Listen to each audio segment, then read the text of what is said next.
ચોક્કસ. ચતુર્થક વિચલનની ગણતરી માટેના સૂત્રની ઉદાહરણ સાથે સ્ટેપ બાય સ્ટેપ સમજૂતી નીચે મુજબ છે. ચતુર્થક વિચલન, ક્વોર્ટાઇલ ડિવિએશન. ચતુર્થક વિચલન એ માહિતીના મધ્યભાગમાં રહેલા 50% અવલોકનોના ફેલાવાનું માપ છે. તે તૃતીય ચતુર્થક Q3 અને પ્રથમ ચતુર્થક Q1 વચ્ચેના તફાવતનો અડધો ભાગ છે. સૂત્ર: ચતુર્થક વિચલન QD બરાબર Q3 - Q1/2, જ્યાં Q1 બરાબર પ્રથમ ચતુર્થક, Q3 બરાબર તૃતીય ચતુર્થક. પ્રથમ ચતુર્થક Q1 શોધવાનું સૂત્ર: Q1 બરાબર n+1 ચોથી સંખ્યા, જ્યાં n બરાબર પ્રાપ્તાંકોની સંખ્યા. તૃતીય ચતુર્થક Q3 શોધવાનું સૂત્ર: Q3 બરાબર 3 n+1 ચોથી સંખ્યા, જ્યાં n બરાબર પ્રાપ્તાંકોની સંખ્યા. ઉદાહરણ 1. ધારો કે પ્રાપ્તાંકો નીચે મુજબ છે: 6, 8, 5, 25, 12, 18, 16, 38, 30.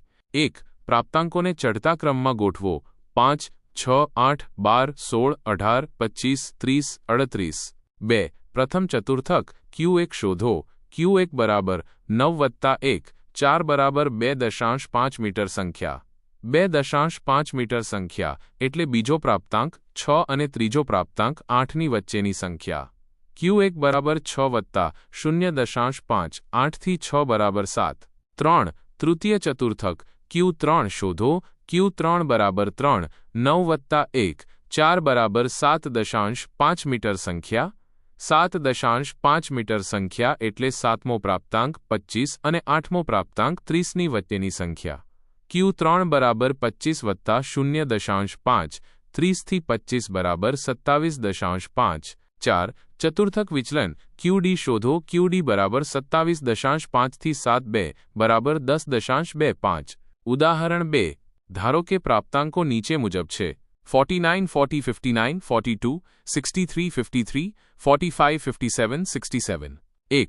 પ્રાપ્તાંકોને ચડતા ક્રમમાં ગોઠવો: 40, 42, 45, 49, 53, 57, 59, 63, 67. 2. પ્રથમ ચતુર્થક Q1 શોધો: Q1 બરાબર 9+1, 4 બરાબર 2.5 મીટર સંખ્યા. Q1 બરાબર 42+0.5, 45 થી 42 બરાબર 43.5.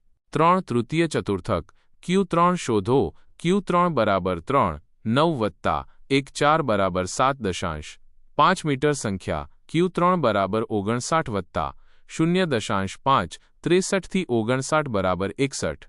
4. ચતુર્થક વિચલન QD શોધો: QD બરાબર 61 થી 43.5, 2 બરાબર 8.75. નોંધ: જો પરિણામ અપૂર્ણાંક આવે તો નજીકના બે પ્રાપ્તાંકોની વચ્ચેની કિંમત લો. ચતુર્થક વિચલન એ માહિતીના મધ્યભાગમાં રહેલા 50% અવલોકનોના ફેલાવાનું માપ છે. તે માહિતીના ફેલાવાનું સાપેક્ષ માપ નથી. આ રીતે તમે ચતુર્થક વિચલનની ગણતરી કરી શકો છો.